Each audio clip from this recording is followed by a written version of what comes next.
Hello, I'm David Coffin. I'm going to show you how to copy a pair of ready-to-wear existing already made-up pants to make a pattern from them.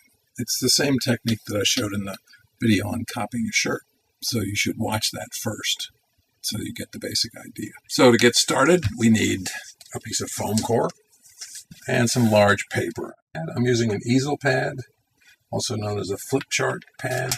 If you've seen my other video on making a pattern from an existing shirt garment, really it's done exactly the same way. There are three things that make it slightly more complicated. First of all, the garment is longer than your piece of paper.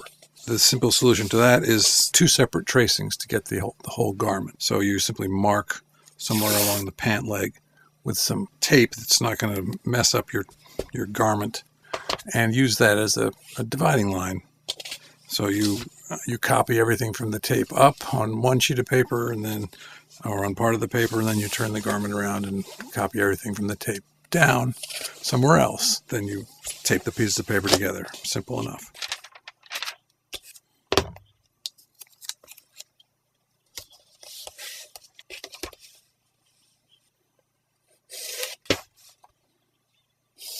Another issue is that pants usually have darts, and sometimes they have pleats in front. The thing about darts is that they're designed to make a flat piece of fabric take some shape.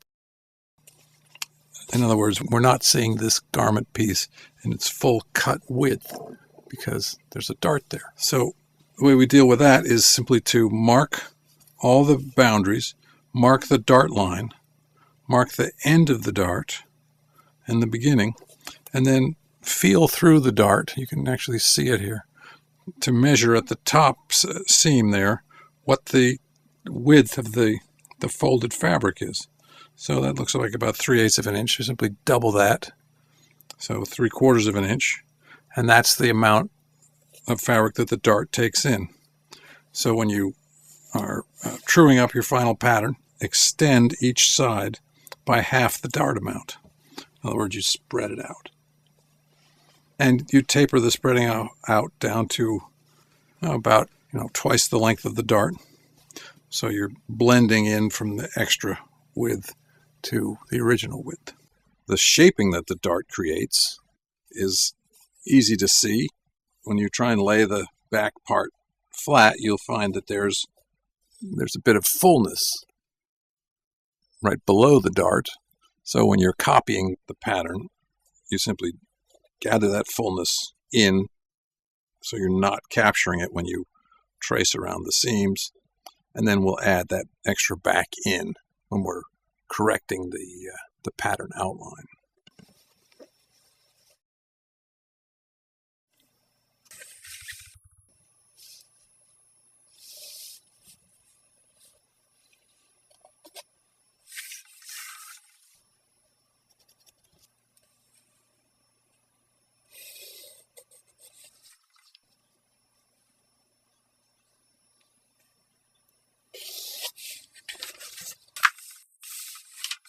The main problem when doing pants is that while you can lay out the front of all pants so that you see the entire pattern piece, the back, you can't do that because the backs are almost invariably wider than the fronts, and when you get to the inseam, you're seeing a fold here. There's two strategies for that, depending on the distance between the fold and the seam you wish you could see. In this case, this is a fairly small pair of women's pants. The distance between the seam and the fold is about an inch. So it's a very easy matter to trace the fold this back, take a ruler, and measure the distance from the seam to the fold, and then simply add that distance here. That works fine when the difference isn't very big.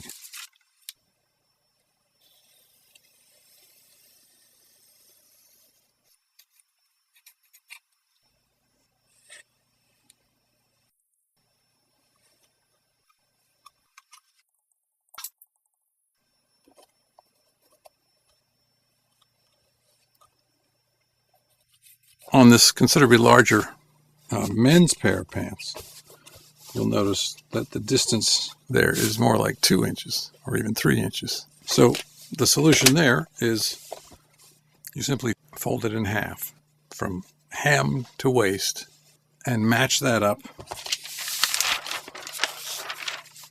with a fold in your paper.